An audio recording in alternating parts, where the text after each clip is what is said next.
berarti. Halo teman-teman, welcome back to PAT, Public Administration Talk. Dengar, diskusi, dan pahami. Bersama saya Yegar. Dan saya Justin. Nah, Kak Justin, kami dengar-dengar nih teman kelompok telah melakukan penelitian yang menarik nih tentang kasus stunting di Kecamatan Liliba. Oke, nah teman-teman pasti penasaran sih, kira-kira apa yang sedang kakak-kakak kita ini kaji di Kecamatan Liliba, dan sebenarnya apa saja keseruan yang mereka lakukan dan bagaimana hasil dari penelitian yang mereka lakukan sendiri. Sebelum itu tuh pasti teman-teman penasaran dengan bintang tamu kita. Kita mulai perkenalkan dari kakak yang di ujung kiri yuk. Halo teman-teman semua, perkenalkan nama saya Richard Ricardo Kabang. Teman-teman bisa dipanggil Richard. Halo, perkenalkan saya Veronica Devi yang Benedictus, akrab disapa Devi. Halo, perkenalkan nama saya Yolanda Menca Florencia Nandun, biasa dipanggil Yolan. Hai, perkenalkan saya Yanoria Chelsea Jayanti, akrab disapa Chelsea. Halo, saya Patricia Prinaru, akrab disapa Hepri. Halo teman-teman semua, perkenalkan nama saya Yohanes Golbertis Doren, biasa dipanggil Gua. Halo teman-teman, perkenalkan saya Melisa Misa, teman-teman bisa panggil Melisa. Hai, perkenalkan nama saya Yalen Panggi, akrab disapa Yalen. Halo, perkenalkan nama saya Patricius Henry Gunasisis, akrab disapa Patris. Oke teman-teman, kita beri aplaus dulu dong untuk teman-teman semua di sini. Wah, luar biasa sekali ya teman-teman. Ada kakak di ujung sana yang tampan, kakak di ujung sana yang tampan. Oke, kita langsung masuk saja pada pembahasan kita pada hari ini. Untuk narasumber pertama, kita di sini kehadiran kakak yang paling cantik. Di sebelah kiri saya ada kakak Chelsea. Oke, kakak Chelsea, kita langsung saja masuk di pembahasannya ya kakak Chelsea.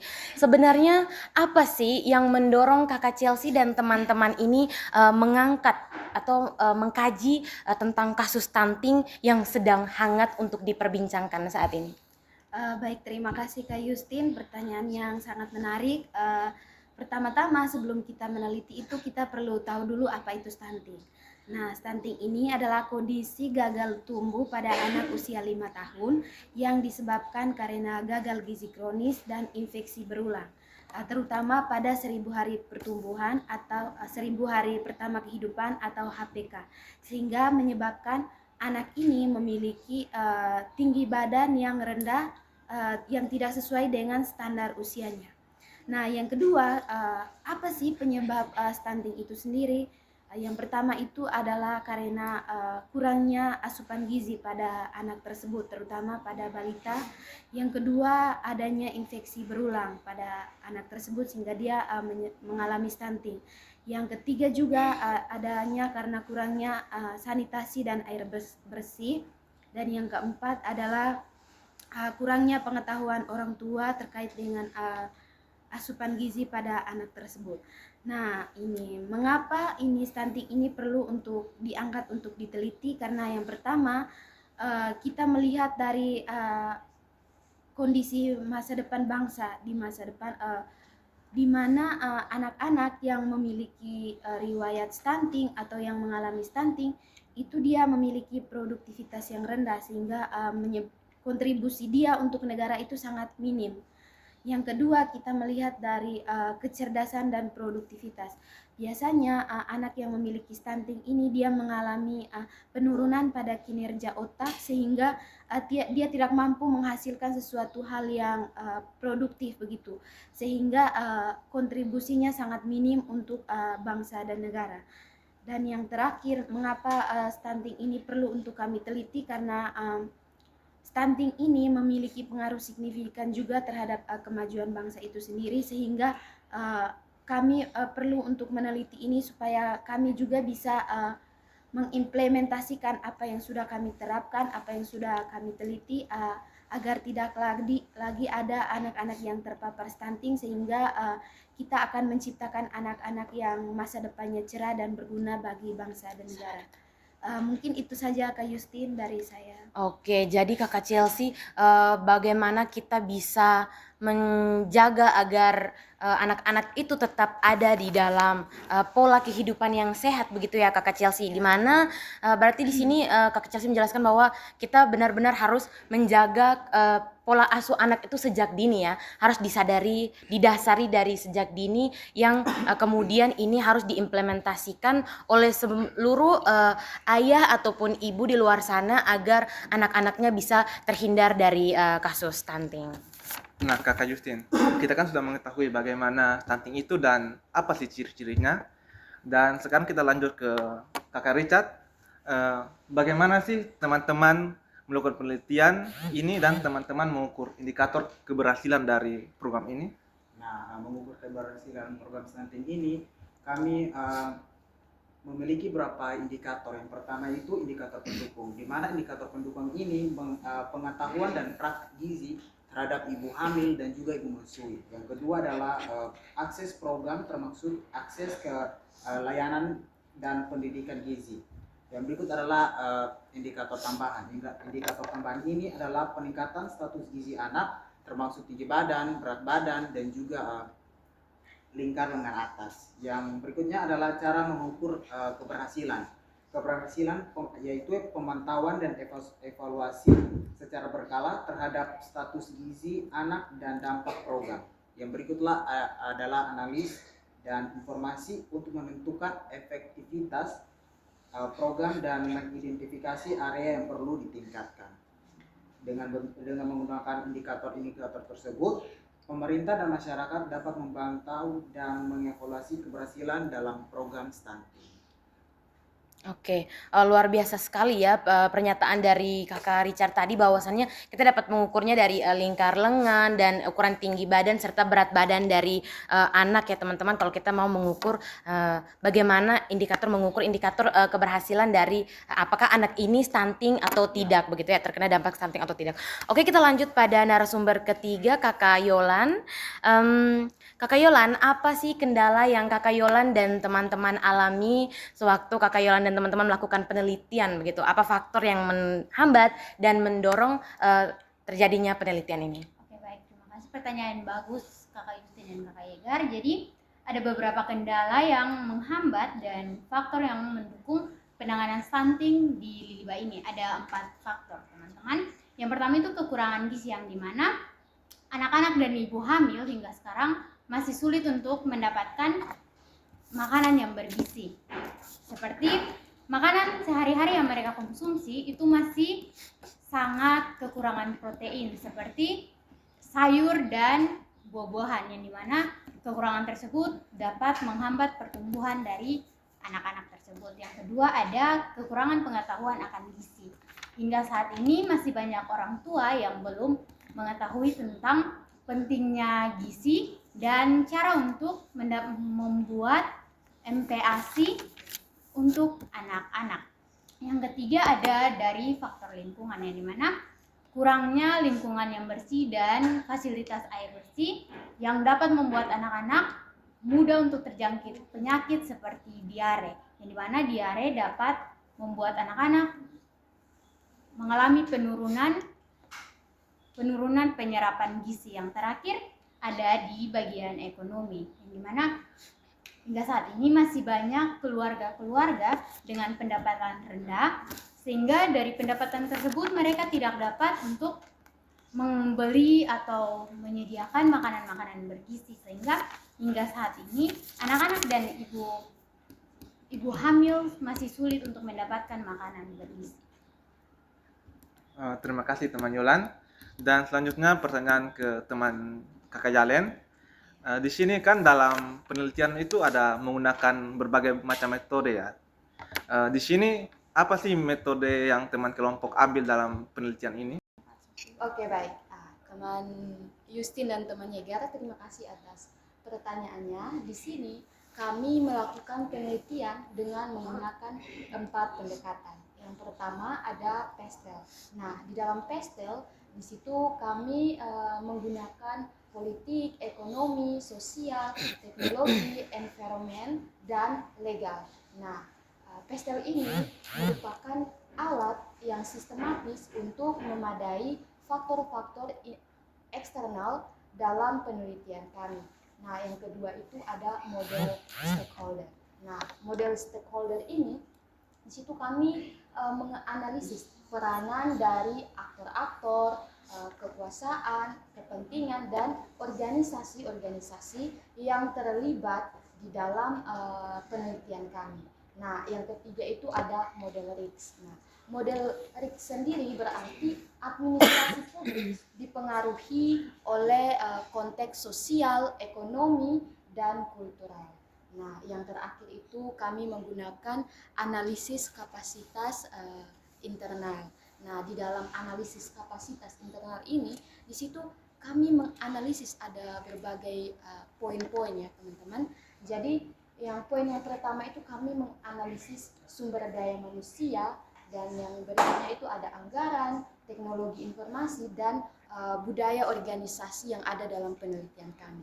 Nah, dari 4 pendekatan yang kami lakukan itu, di situ kami melakukan penelitian tentang penanganan kasus stunting yang ada di Lili Bakupa. Nah, untuk itu demikianlah jawaban dari saya. Oke, luar biasa sekali ya jawaban dari Kakak Yalen tadi. Bagaimana pendekatan yang Kakak Yalen dan teman-teman lakukan sehingga nantinya bisa ada korelasi antara penelitian yang Kakak Yalen dan teman-teman lakukan dengan hasil yang kemudian sedang dijalankan oleh pemerintah saat ini pun. Oke, kita lanjut pada narasumber di ujung sana, ada Kakak Patris. Kakak Patris, kira-kira bagaimana Kakak Patris dan teman-teman kelompok itu maksudnya hasil dari penelitian yang Kakak Patris dan teman-teman kelompok lakukan, kira-kira apa sih hasil yang didapatkan, dan kita juga mau tahu kira-kira seperti apa mekanismenya dan proses terjadinya penelitian ini. Baik, terima kasih kepada Kakak Justin dan Kakak Yegar. Pertanyaan yang sangat bagus yang diberikan kepada saya. Dari penelitian yang kami lakukan di Liliba, itu beberapa implementasi yang dilakukan dari berbagai bidang. Yang pertama kita lihat dari bidang politik nih. Bidang politik itu berbicara tentang bagaimana pemerintah berperan sangat penting di sini, peran yang aktual. Jadi pemerintah membuat kebijakan, membuat program, dan membuat tindakan itu sendiri melalui delegasi. Nah, yang kita ambil di sini contoh di Liliba itu sendiri, misalkan kebijakannya adalah penanganan stunting, programnya adalah MBG itu sendiri sama makanan bergizi tambahan.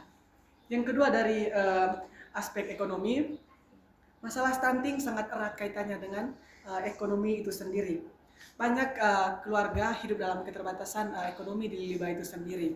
Nah, untuk mengatasi hal ini, peran ekonomi sangat penting seperti yang dilakukan oleh pemerintah, itu menggunakan anggaran APBN dan APBD dalam membelanjakan anggaran untuk kebutuhan MBG sama makanan bergizi tambahan ini.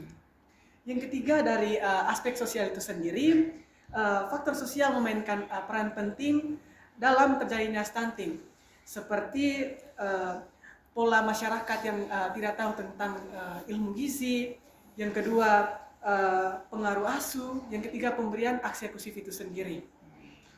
Yang kelima dari aspek teknologi di sini sangat membantu sekali kepada pemerintah, karena aspek teknologi itu memberikan data yang akurat dan efektif. Nah, ketika data dan akurat dan efektif ini diketahui pemerintah, maka diadakan program kebijakan ataupun tindakan yang diambil pemerintah dalam mengatasi stunting Liliba itu sendiri. Yang keenam dari aspek lingkungan. Lingkungan yang tidak sehat dapat mempengaruhi stunting juga teman-teman. Seperti yang dikatakan dari beberapa teman tadi, adanya pengaruh gen, adanya pengaruh iklim juga di Liliba itu sendiri. Yang ketujuh dari aspek hukum. Hukum menjadi dasar tolak ukur bagaimana pemerintah menjalankan program itu sendiri. Seperti dalam peraturan Presiden nomor 72 tahun 2021 tentang percepatan penurunan stunting itu sendiri. Yang kedua tadi dibahas dari aspek stakeholder, di mana stakeholder di sini kita berbicara tentang siapa yang berperan dalam penanganan stunting. Kita tahu beberapa agen tunggal, beberapa peran sentral di sini. Yang pertama itu dari Kementerian Kesehatan. Kementerian Kesehatan itu memberikan masukan kepada Presiden sebagai pembuat kebijakan untuk dilaksanakan program atau kebijakan MBG sama makanan bergizi tambahan ini. Yang kedua dari Kementerian Kesehatan, kita turun lagi kepada dinas kesehatan kota. Nah, dinas kesehatan kota ini bertugasnya untuk apa? Dinas kesehatan kota bertugas dalam memberikan edukasi, sosialisasi yang didelegasikan lewat puskesmas itu sendiri. Nah, dari dinas kesehatan kota itu sendiri turun lagi kepada puskesmas dan postum. Nah, itu yang terakhir di mana misalkan di sini terkait dengan pemberian obat, pengecekan makanan, apakah makanan bergizi atau tidak yang dialurkan pemerintah itu benar-benar aman ataupun tidak. Nah, itu merupakan peran dari puskesmas itu sendiri. Nah, yang ketiga dari temannya adalah Moderix dan teman lain. Moderix itu merupakan tantangan utama dari pemerintah dalam menerapkan kebijakan itu sendiri, kakak-kakak semua.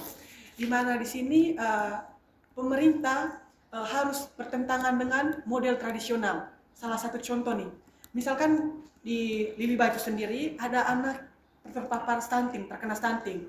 Nah, orang tua melihat terkena stunting itu merupakan hal biasa. Nah, untuk mengatasi itu, bagaimana masyarakat memberikan obat tradisional. Tapi obat tradisional itu tidak berdasarkan resep dokter itu sendiri. Makanya di sini pemerintah terus menggencarkan bagaimana kebijakan itu harus dilaksanakan secara tepat dan aktual di dalam masyarakat itu sendiri tanpa harus berhalangan dengan model tradisional. Yang keempat tadi ada analisis kapasitas. Yang pertama sumber daya manusia itu sendiri. Tadi dijelaskan beberapa argumen bahwa sumber daya manusia itu sangat penting. Ini berkaitan dengan pengetahuan tentang pola gizi, pemberian ASI eksklusif. Yang kedua tentang bagaimana cara kita mengatasi stunting ini di Liliba dengan melihat bagaimana pola asuh makanan itu sendiri. Yang kedua dari data teknologi informasi, tadi dikatakan bagaimana peran teknologi untuk memberikan data. Nah, dari data ini pemerintah melihat bagaimana stunting itu apakah naik turun di Liliba itu sendiri. Apakah selama ini masyarakat dan dinas-dinas telah menerapkan data terbuka lewat aplikasi Badan Pusat Statistik di bidang kesehatan itu sendiri. Oke, wow, luar biasa sekali ya penjelasan dari Kakak Patris yang begitu panjang tentang hasil yang benar-benar teman-teman kelompok ini teliti. Berarti di sini kita dapat menyimpulkan bahwa teman-teman kelompok benar-benar mengkaji secara dalam tentang kasus stunting yang terjadi di Liliba itu sendiri. Nah, Kakak Patris perlu saya kembali bertanya lagi ya kepada Kakak Patris bahwa bagaimana tanggapan Kakak Patris dan teman-teman mungkin yang mau menjawab tentang terkait makanan yang dianggap kurang layak seperti itu ya, atau ada program makanan tambahan yang ada menggunakan mie ya kalau tidak salah ya teman-teman. Itu ada beberapa masyarakat yang menganggap bahwa pengguna memberikan makanan bergizi masa memberikan mie. Ini kan menimbulkan berbagai spekulasi ya dari masyarakat kayak itu tidak sehat, ini tidak sehat. Nah, ini bagaimana teman-teman mengukur indikator ini sendiri bahwasannya sebenarnya makan gratis yang sudah disiapkan ini sudah berdasarkan porsinya masing-masing. Jadi hari ini kita makan apa, besok makan apa, lusa makan apa gitu. Apa yang teman-teman bisa berikan kepada masyarakat, edukasi terhadap masyarakat tentang pemikiran-pemikiran agak yang cukup miring dari masyarakat yang belum betul-betul paham terkait dengan program makanan tambahan ini. Terima kasih kepada Kakak Justin yang telah memberikan pertanyaan balik. Nah, menyangkut soal bagaimana perspektif masyarakat melihat apakah mie yang diberikan adalah makanan bergizi tambahan ini sangat berfungsi dalam pencegahan stunting. Tentu pemerintah telah memikirkan sejauh mungkin dalam memberikan program seperti ini. Mie dan makanan lain itu mempunyai balance, seperti ada keseimbangan. Ada keseimbangan, mie kan mengandung karbohidrat sangat tinggi nih, didukung oleh protein. Jadi ada keseimbangan di sini antara protein dan karbohidrat itu sendiri. Jadi ini sangat membantu bagaimana karbohidrat dan protein sendiri sangat membantu dalam pencegahan stunting dan kondisi gagal tubuh anak itu sendiri. Nah, teman Justin, tadi kan teman Pak sudah mengasih tahu kepada kita nih ada upaya dari pemerintah dalam program-program dari pemerintah seperti MBG dan makan bergizi tambahan begitu ya. Nah, kepada teman Happy, kita mau tanya nih sejauh mana teman-teman mengukur indeks keberhasilan dari program ini dan menjawab afiliasi dari masalah ini. Baik, terima kasih teman Yegar dan teman Justin. Di sini eh, program penanganan stunting ini sudah melakukan pengukuran keberhasilan melalui beberapa indikator output dan indikator dampak akhir seperti yang sudah dikatakan sama teman di chatting tadi. Di sini saya akan menambahkan sedikit. Pengukuran yang paling utama adalah prevalencing stunting yang mengukur tinggi badan balita sesuai dengan umurnya. Selain itu, program ini juga mencapai indeks khusus penanganan stunting dan indikator keluaran seperti cakupan tambahan pangan, jumlah ibu hamil yang mengkonsumsi tablet tambah darah, serta presentasi rumah tangga yang mencapai pilar-pilar khusus sanitasi total berbasis lingkungan, khususnya praktik cuci tangan dan penghentian buang air sembarangan. Dan di sini saya akan menjelaskan tentang afiliasi dari masalah itu. Di sini stunting bukan hanya datang dari masalah gizi saja, tapi juga bisa dari ibu yang tidak siap, kurangnya perhatian khusus untuk ibu hamil.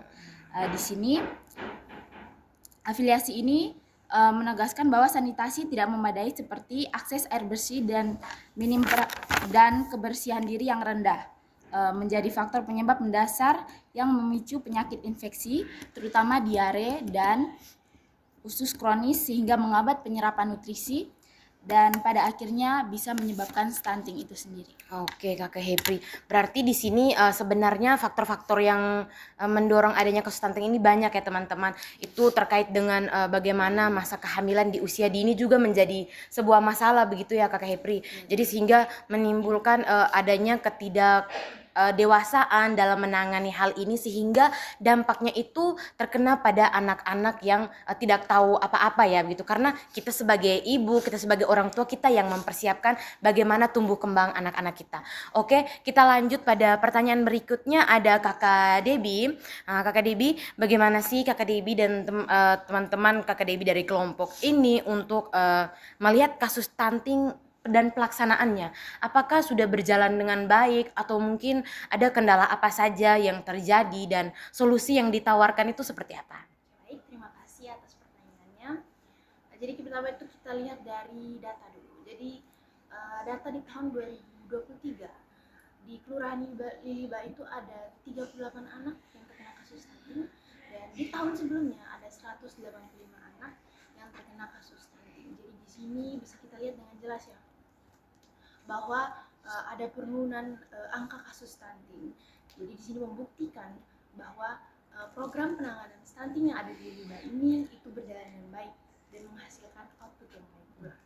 Jadi program penanganan stunting ini itu ada meliputi pemberian makanan bergizi, kemudian ada edukasi dan pendampingan yang dilakukan oleh pihak Posyandu untuk sekiranya meningkatkan kondisi gizi pada anak dan meningkatkan pemahaman oleh orang tua terhadap gizi. Jadi kemudian penanganan stunting di Kelurahan Liliba ini menurut kami ini sudah berjalan dengan baik ya, mulai dari pemantauan, kemudian ada pelaporan hingga keterlibatan stakeholder, misalnya dari Posyandu, Dinas Kesehatan, dan pemangku lainnya yang terkait dengan hal stunting ini. Namun masalah yang masih kerap kali dihadapi seperti yang sudah dijelaskan oleh beberapa teman tadi, itu ada masalah di kondisi sosial. Salah satunya tadi teman rekan Yolan sudah jelaskan mengenai kondisi kekurangan air, kemudian ada kurangnya pemahaman orang tua yang di Liliba ini yang kurang merata. Kemudian yang terakhir itu tadi yang di Moderix itu ada bagaimana masyarakat itu menyesuaikan memakai cara tradisional atau modern untuk mengatasi hal ini.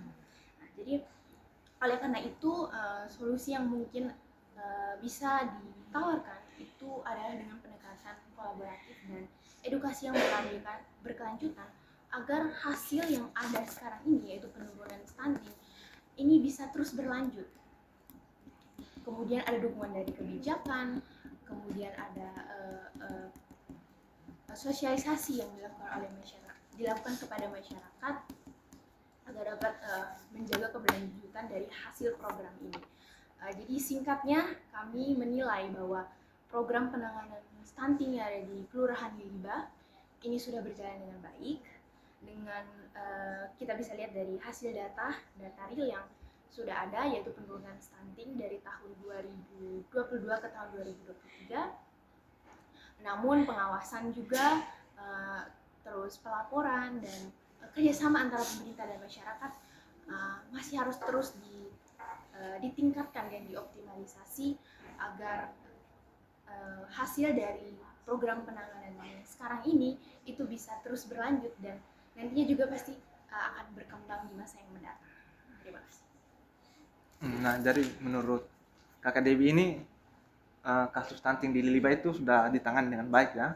Namun masih ada beberapa masyarakat yang kurang teredukasi begitu. Ya. Nah, mungkin saya ingin bertanya ke Kakak Melisa, bagaimana sih langkah efektif yang teman kelompok tawarkan terkait dengan kasus ini agar masyarakat di sana lebih teredukasi lagi mengenai kasus stunting ini? Baik, terima kasih atas pertanyaannya Kakak Justin dan Kakak Yegar. Jadi langkah efektif yang dapat kami tawarkan agar masyarakat itu teredukasi dan juga kasus stunting ini itu dapat menurun secara berkelanjutan. Yang pertama itu ada edukasi rutin kepada orang tua dan juga calon ibu. Itu bisa dengan mengadakan kelas bulanan di tiap posyandu atau puskesmas dengan topik yang difokuskan itu pada gizi 1000 hari pertama kehidupan. Ada juga pentingnya ASI eksklusif dan juga pola makan yang bergizi kepada anak balita. Yang berikut ada kampanye digital dan media sosial. Jadi masyarakat itu dapat memanfaatkan platform media sosial yang paling banyak diakses, misalnya Facebook, WhatsApp, Instagram, itu untuk mendistribusikan konten edukasi dan juga testimoni dari keluarga yang benar-benar berhasil keluar dari kasus stunting. Yang berikut ada program orang tua asuh gizi. Jadi itu bisa dengan membentuk relawan lokal untuk menjadi pemberi bantuan gizi. Bantuannya itu harus spesifik, misalnya tambahan protein gizi hewani dan juga pendampingan gizi kepada anak. Jadi bukan hanya bantuan sekedar uang saja. Yang berikut ada peningkatan kapasitas kader dan tenaga kerja. Itu dengan memberikan pelatihan peningkatan kemampuan terstruktur kepada kader mengenai pengukuran pada fisik anak dan juga memberikan bimbingan kepada ibu hamil dan juga ibu menyusui. Yang berikut ada kerjasama lintas sektor. Itu bisa melibatkan dinas kesehatan, dinas sosial, dinas pendidikan untuk menyatukan program stunting ini. Contohnya di dinas pendidikan itu dengan memastikan program misalnya mengadakan kantin sehat di setiap sekolah dan juga pelajaran gizi itu masuk dalam kurikulum sekolah dasar. Yang berikut itu ada pemantauan dan edukasi. Jadi melakukan pengecekan ulang data dan survei cepat setiap 6 bulan itu terhadap status gizi anak. Tujuannya itu menjamin bahwa program itu berjalan terus dan berkembang dengan baik. Yang terakhir ada pendidikan di sekolah maupun paling sederhana di tempat ibadah. Itu dengan menambahkan edukasi sederhana tentang pentingnya makanan sehat dalam untuk anak. Kegiatan keagamaan juga itu dapat menjadi agen perubahan untuk kasus stunting ini. Oke, luar biasa sekali ya langkah-langkah efektif yang teman-teman tawarkan begitu kepada masyarakat begitu.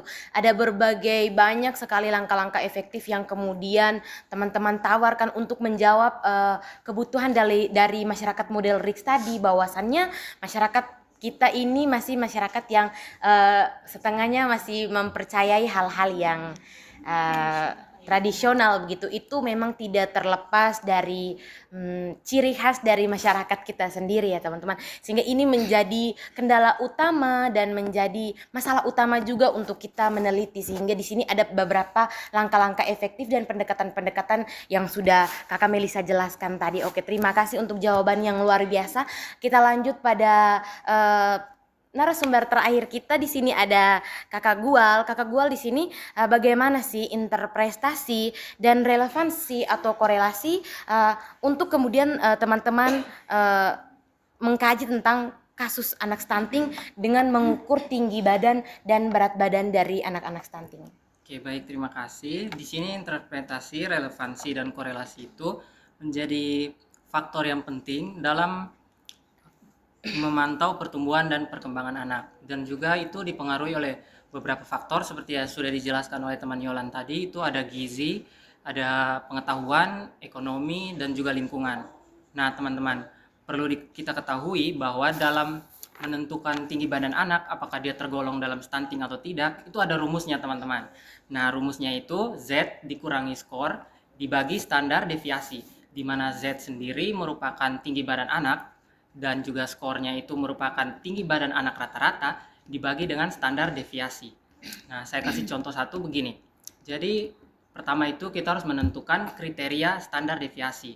Kriterianya itu saya kasih angka 2. 2 itu tergolong anak yang normal, seperti 2 ke atas, 3, 4, dan 5, dan seterusnya. Itu termasuk anak-anak yang normal. Sedangkan 2 ke bawah, seperti 1, 0, negatif 1, dan negatif 2, itu termasuk anak-anak yang stunting. Nah, masuk ke masalahnya begini.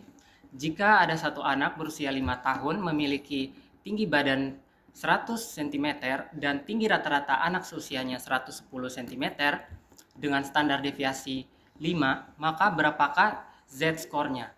Nah, jadi di sini teman-teman kita langsung masuk ke rumusnya, yaitu Z. Z-nya itu kan tadi tinggi badan anak, yaitu 100 dikurangi dengan skor. Skornya itu 110 cm, tinggi badan anak rata-rata.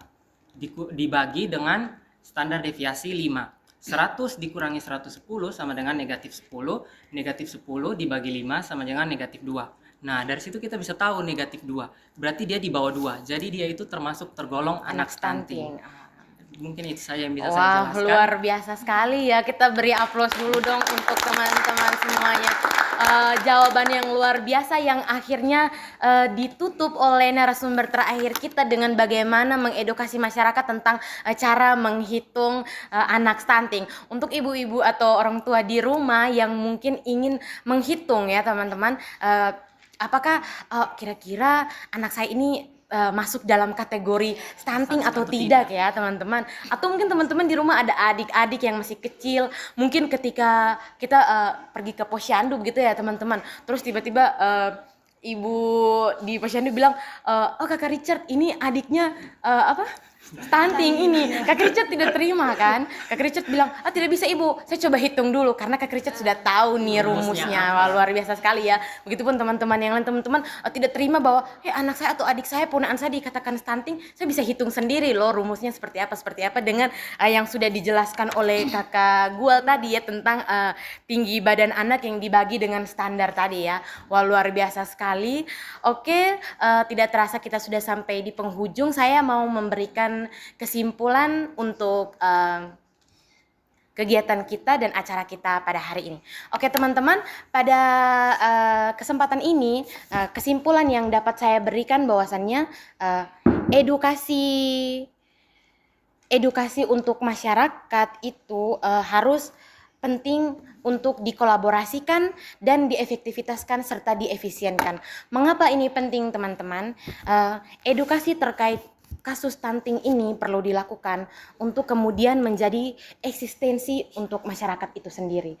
Teman-teman semua kita tahu dan masyarakat di luar sana tahu bagaimana kita melihat anak-anak di luar sana yang gizinya kurang baik. Itu bisa disebabkan oleh beberapa faktor yang tadi teman-teman jelaskan, mungkin dari kondisi ekonomi, gizi, atau dari yang dijelaskan oleh Kakak Hepri tadi bahwasannya kehamilan di usia dini ya, maksudnya kita sebagai orang tua pun kita belum matang dalam bagaimana mempersiapkan anak kita nantinya. Oleh karena itu, edukasi itu harus muncul dari diri kita sendiri. Apakah kita sudah siap atau tidak untuk kemudian kita bisa nantinya memiliki seorang anak ya. Jadi kita sebagai seorang ayah, kita sebagai seorang ibu, kita harus memberikan edukasi itu sendiri. Kita harus siap secara fisik, secara mental, sehingga anak-anak kita pun bisa tumbuh dan berkembang dengan baik. Lalu di sini tadi sudah ada solusi yang ditawarkan oleh teman-teman kelompok, bahwa solusi yang bisa ditawarkan itu berupa berbagai macam kegiatan ya, dan langkah-langkah efektif yang sudah dijelaskan oleh Kakak Melisa tadi. Ada banyak sekali kolaborasi yang perlu dilakukan dengan melihat bagaimana situasi dan kondisi masyarakat kita sebagai model masyarakat, model RIX, model masyarakat RIX begitu teman-teman.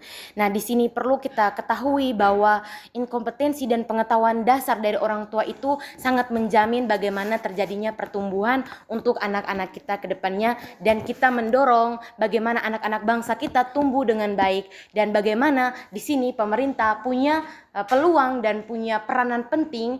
Nah, peranan penting yang dilakukan pemerintah di sini seperti yang sudah tadi teman Patris jelaskan dari hasil penelitian teman-teman di sini, bahwasannya adanya kegiatan program makanan tambahan, ya kan teman-teman. Jadi program makanan tambahan ini didapatkan oleh ibu hamil dan anak-anak gitu. Jadi di sini sudah ada dua jawaban yang kemudian menjawab permasalahan itu. Jadi dari ibu sudah ditangani dan untuk anak juga sudah ditangani. Lalu kira-kira ini efektif atau tidak, itu yang perlu kita pertanyakan.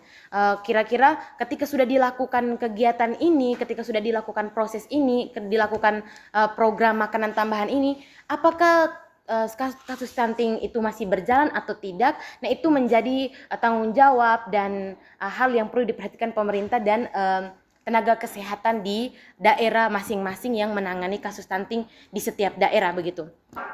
Jadi pemerintah berperan penting untuk kegiatan program makan tambahan gratis, dan dari penelitian teman-teman bahwasannya ada penurunan ya, ada penurunan. Di sini dapat diambil tolak ukur bahwa kegiatan atau program makanan tambahan gratis ini berhasil dilakukan, karena kita melihat dari tahun sebelumnya dengan tahun ini adanya penurunan. Hal itu yang menjadi indeks keberhasilan dari penelitian teman-teman ini. Oke, saya kembalikan ke Kakak Yegar. Sekian kesimpulan yang dapat saya berikan.